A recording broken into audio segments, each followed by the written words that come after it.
Assalamualaikum warahmatullahi wabarakatuh. Selamat pagi hari teman-teman semua. Saya anggota kelompok 6 yang beranggotakan 3 orang.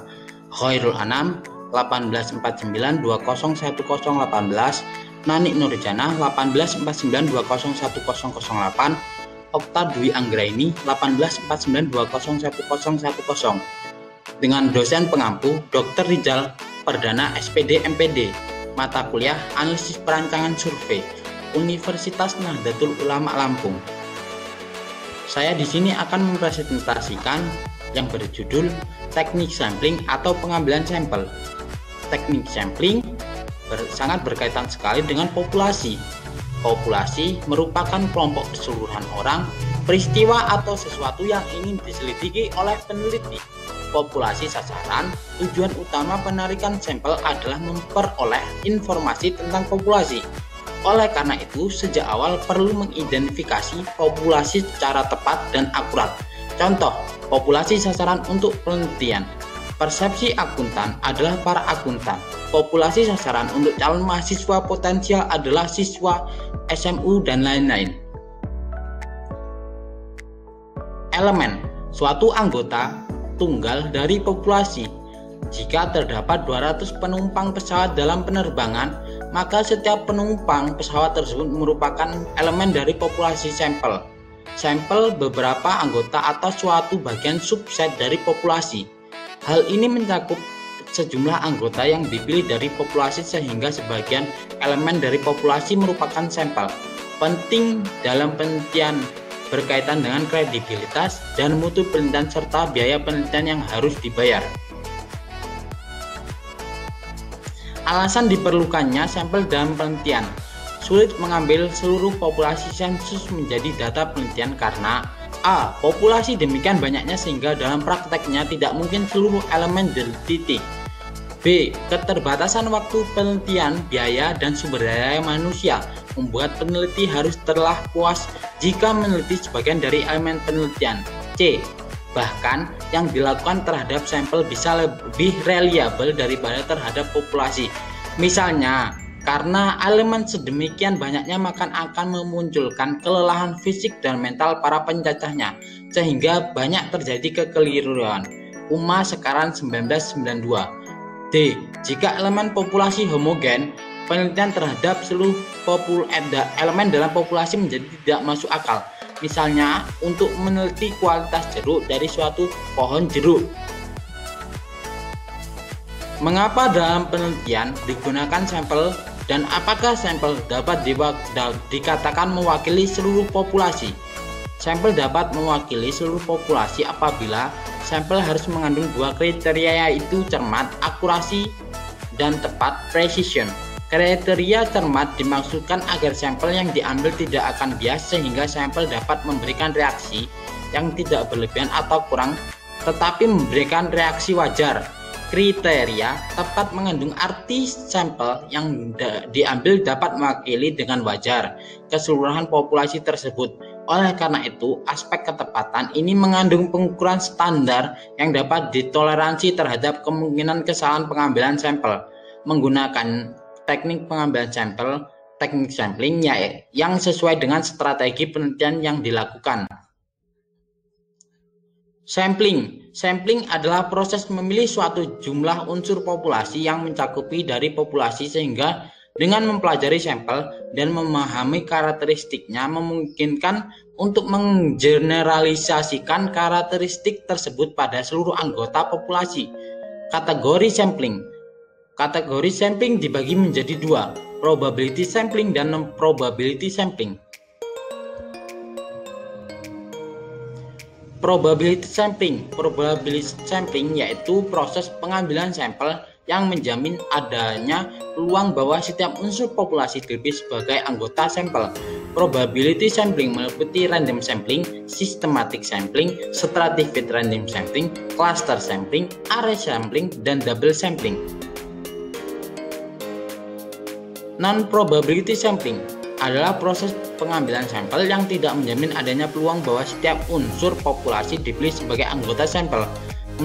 meliputi convenience sampling, judgment sampling, quota sampling, snowball sampling.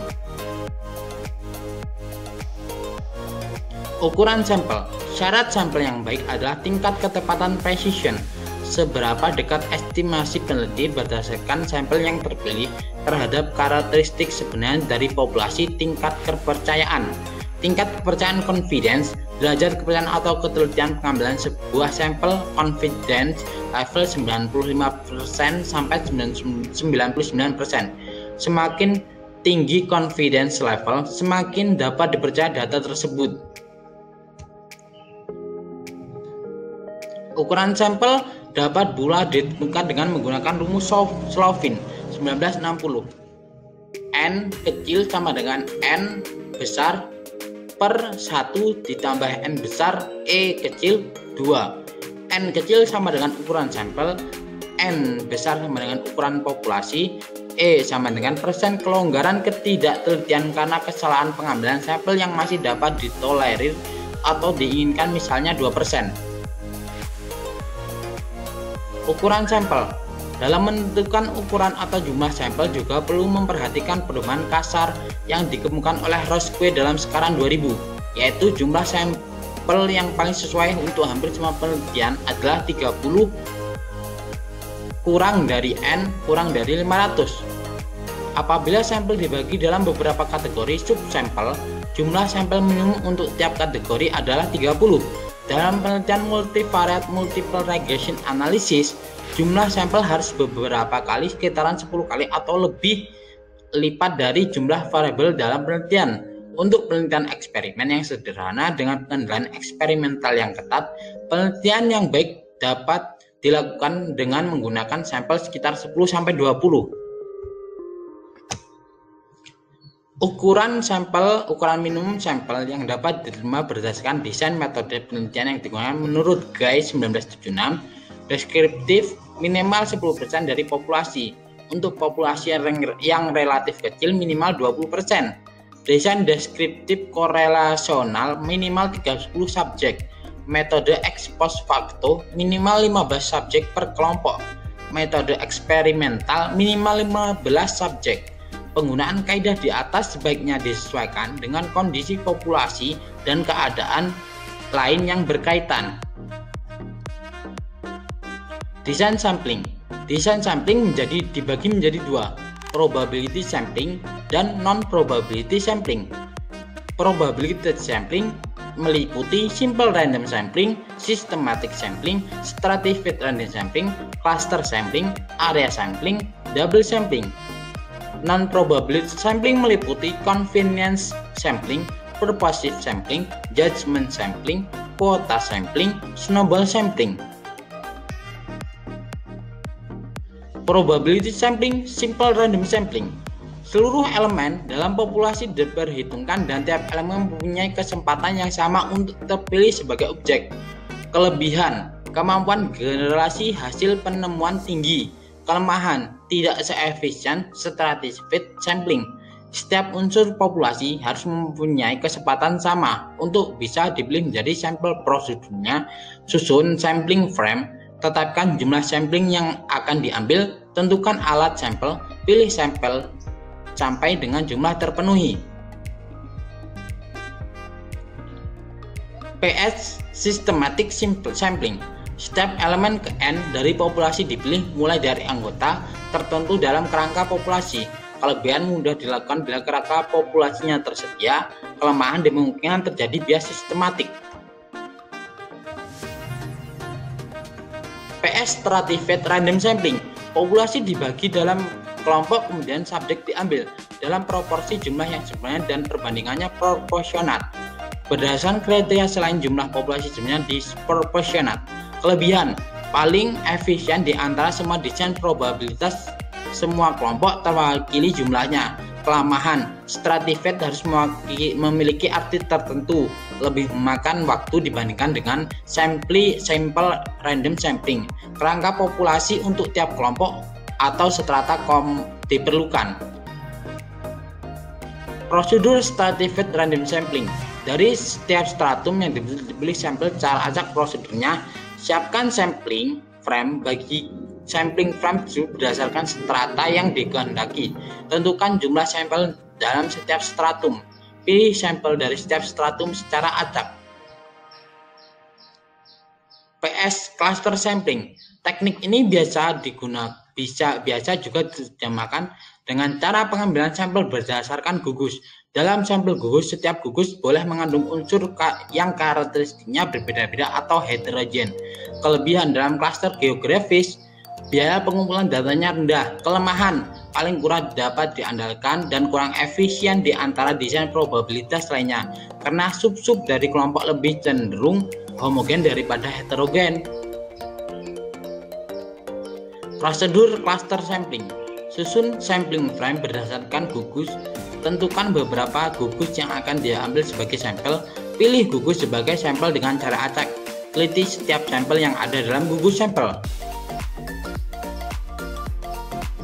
PS area sampling. Cluster sampling dalam suatu daerah atau lokasi tertentu. Kelebihan, biayanya efektif, berguna untuk keputusan yang berhubungan dengan lokasi tertentu. Kelemahan, memakan waktu untuk mengumpulkan data dari suatu lokasi. PS double sampling. Sampling atau subsampel yang sama diteliti dua kali. Kelebihan, menawarkan informasi yang lebih rinci dalam topik penelitian. Kelemahan, original bias individu mungkin tidak senang merespon untuk kedua kali. Non-probability sampling. Convenience sampling. Anggota populasinya paling mudah ditemui, dipilih sebagai subjek. Kelebihan, cepat, mudah, tidak mahal. Kelemahan, tidak dapat digeneralisasikan sama sekali.